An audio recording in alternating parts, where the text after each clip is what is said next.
liban BTC su'aalihii la isweydiinaya ujeeday haddii lacala arrimaha la rajeynaya hadda dhacaan oo la heshiiyo arrintan kale oo interest ratekuna ay meesha ka baxdo maxaad filaysaa adiga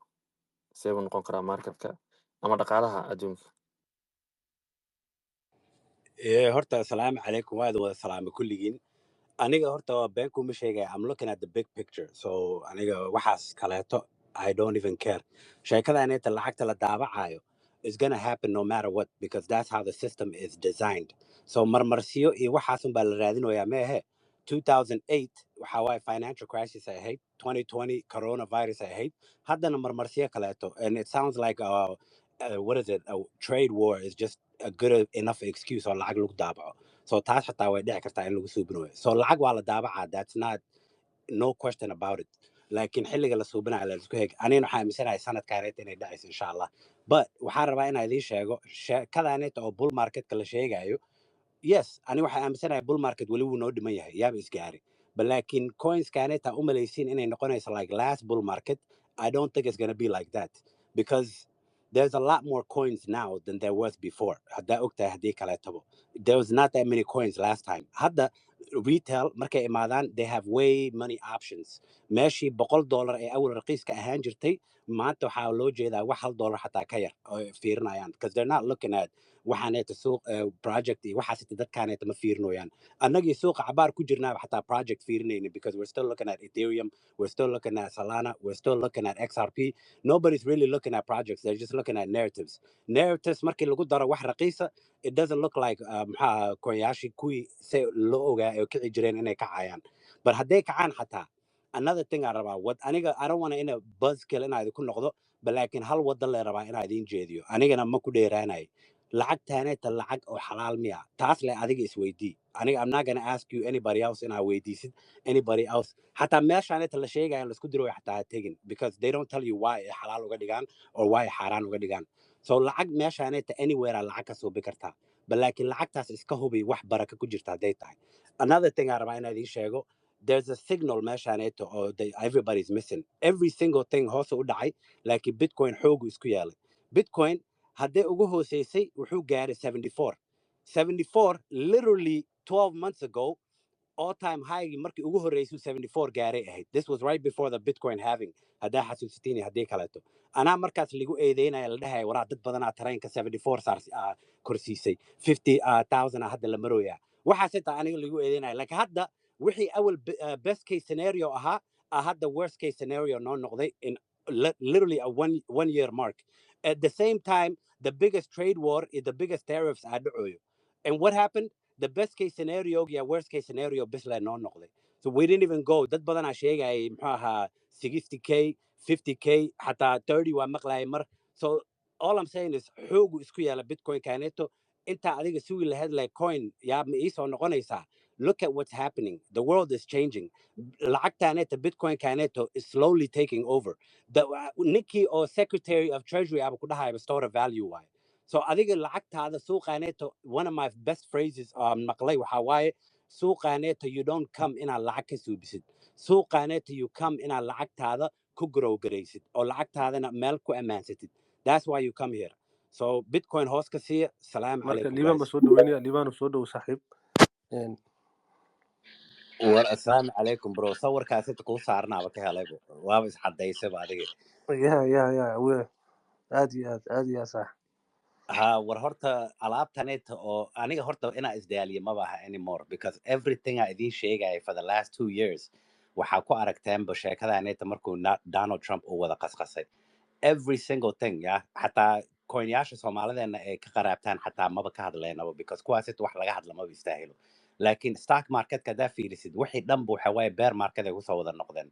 kulli way soo wada crash gareeyeen laakiin bitcoin 74k ka hoos mari laadahay hal marayba xataa 74 taabatay laakiin badanaa 75 ka saraysay 76 ay wax yar ku daahday bal laakiin hadda inta kula hadlooyo 82 iyo 81 iyo meelahaas ku soo noqonay sheekadana waxa waaye waabsi iyo balaayo oo China bis ku socotay ahayd China waxay ugu socotay because adiga sheeko dheer waaye waxaan waan ka hadlayay for a long time but laakiin waxa waaye Mareykan dhibka haysto waxa waaye trade deficit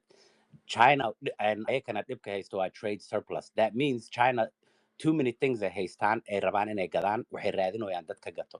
Maraykanna lacagtii dhan ay gacanta ku hayaan waxa waaye sheekadan godkan waxay isgeliyeen 1944 Bretton Woods agreement-ka markii la suubinayay world reserve currency ay noqdeen. Haddaa world reserve currency noqotid adigii wax meeshaada laguma suubi karo manufacturing ma suubi kartid wax alaab products iyo waxaas lama imaan kartid because lacagtaadii aa ugu awood weyneyd dadkii wax kaa gadan lahaa lacagtaada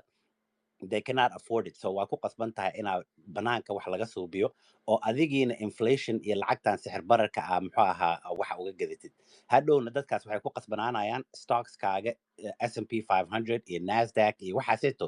inay lacagtooda muxuu ahaa ku xaraystaan. That's why stock marketka badanaa uu kor u kici jiray. But laakiin nobody really, it doesn't mean businesska si fiican oo shaqo fiican qabanayo. No. Waxa waaye China iyo dadka kaleeta adduunka jooga unbaa raadinayo lacagtooda meel ay ku badbaadsadaan oo lacag xoogan ay rabaan inay exposure ku helaan. So sheekadii dhan waxay isbedeshay 2008 markii lacag waalan oo la daabacay oo adiga financial crisis-kii dhacay. And then sheekada waxayba iska sii dartay 2020 coronada markii lacagtii ugu badnayd. Inta lacag hadda adduunka taalo oo lacagta Maraykanka 80% ayaa the last 5 years ayaa la soo daabacay.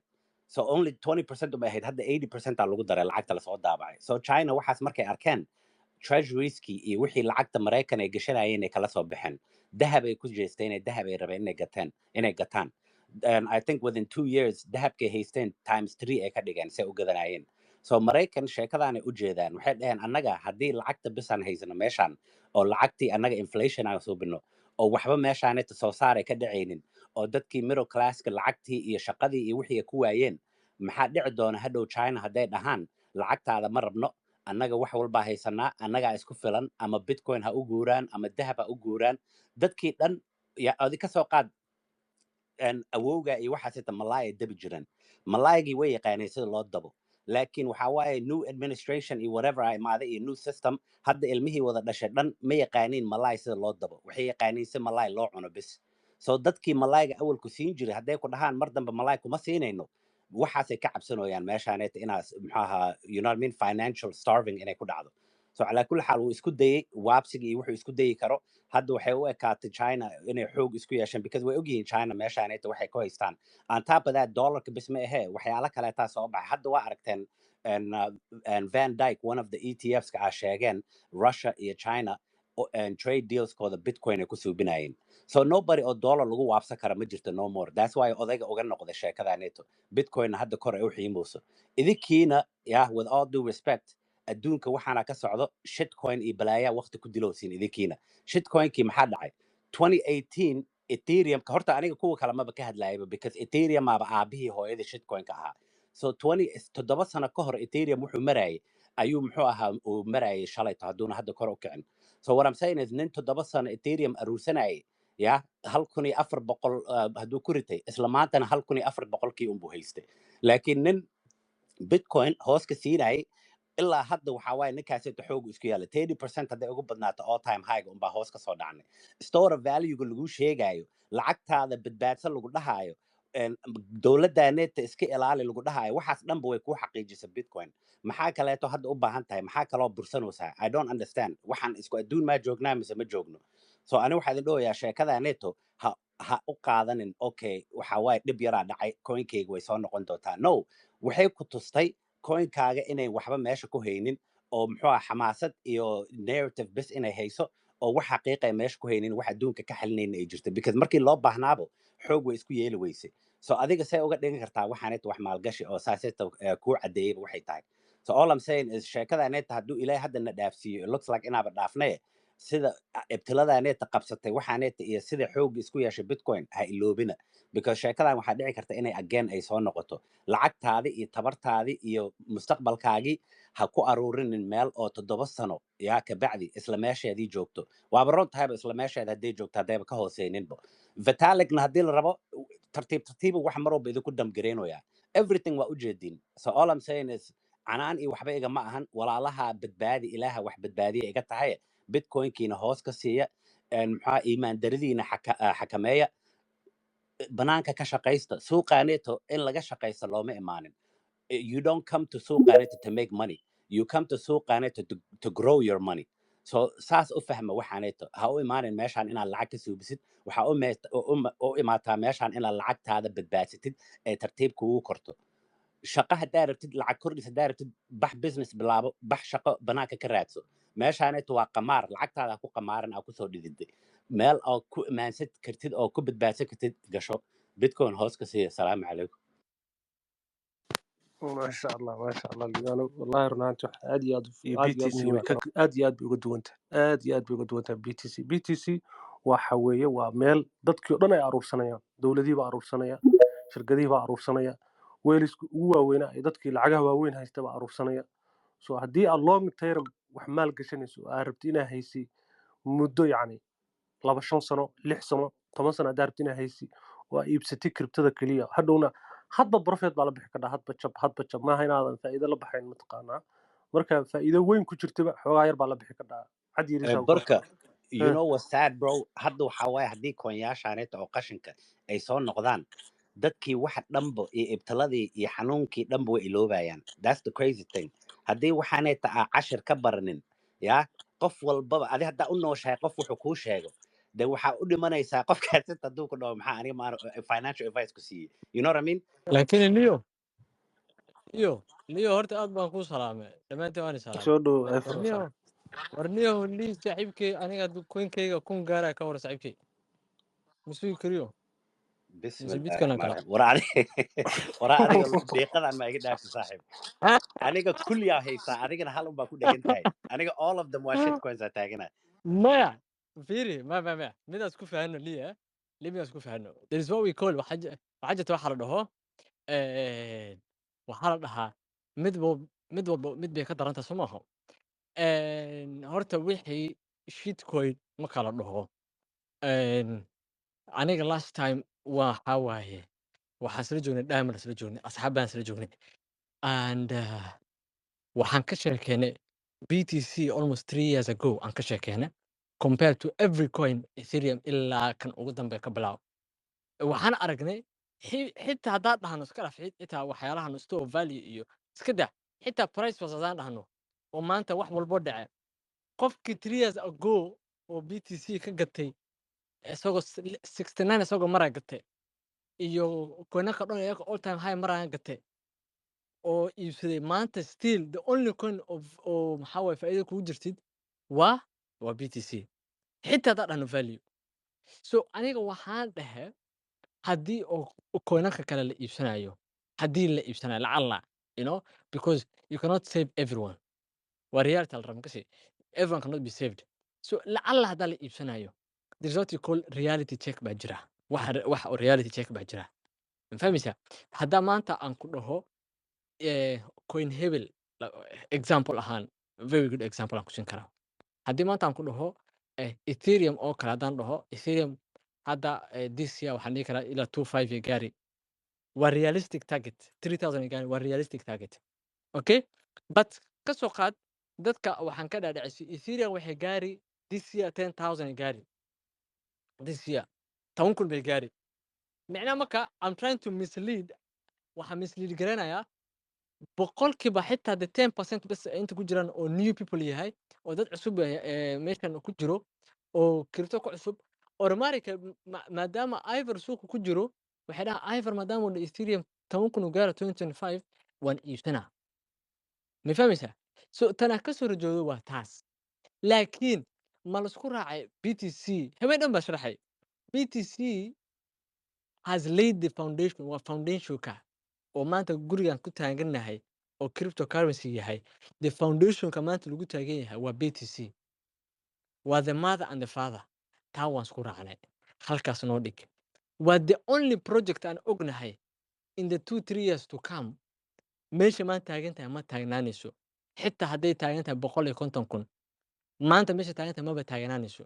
laakiin one thing I'm very sure is most of the coins maanta la maalgashtay today la maalgashtay some of them maanta meesha taagan yihiin way ka hoos marayaan today badankooda meesha maanta taagan yihiin way ka soo hormarayaan hoos isii aadayaan ma fahmaysaa so the adigu idea waaba waxaa wrong waaye tahe way ka hooseynayaan inaad taagan tahay ani waxaaba taaganaya they all gonna go to zero except for bitcoin sooner or later So hadii wax la saadil like if you're going to predict or make a prediction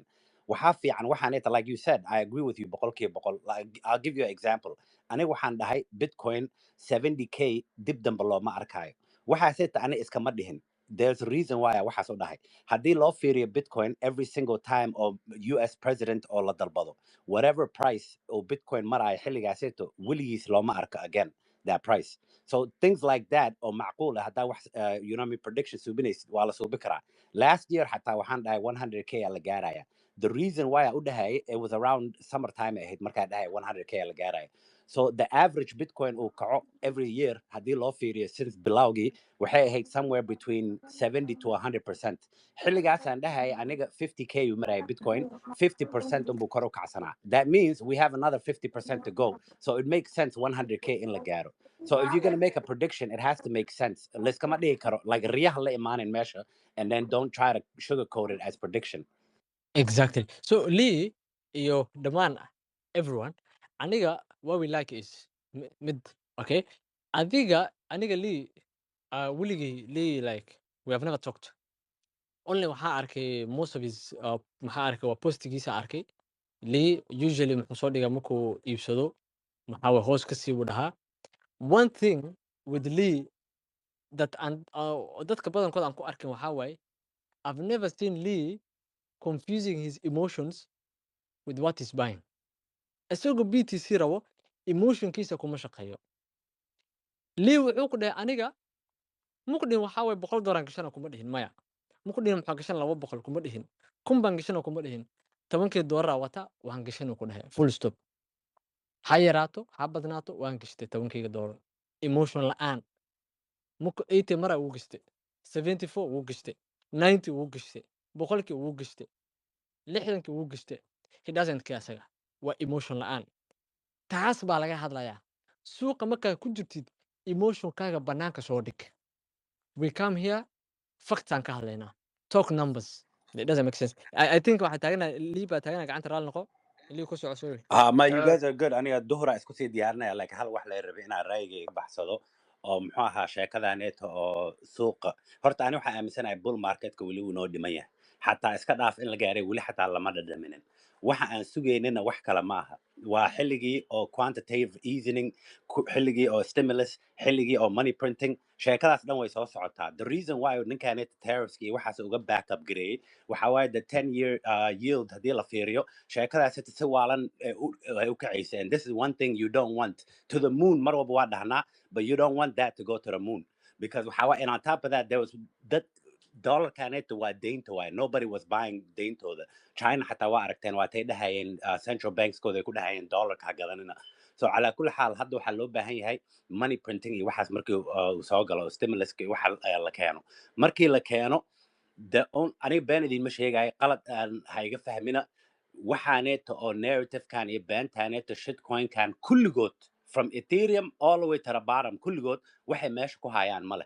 The only reason why weligood u move gareyn jireen waxa waaye uneducated retail oo lacag haystaan oo lacag maxaa gacantooda soo dhigay oo risk diyaar u ah inay qaataan. So hadii oo lacag la print gareeyo, yes, bull marketkii wuu imaanayaa. Coin yaad qaar way kacayaan, but it's not going to be like wixii ay idinka hore u ogeedeen. Because last 2021 there was not that many coins. Hadda meme coins iyo balaayadii suuqii dhan soo wada wasaqeeyay, soo wada buuxiyay. So hadduu qof imaado uu ku dhaho muxuu ahaa aniga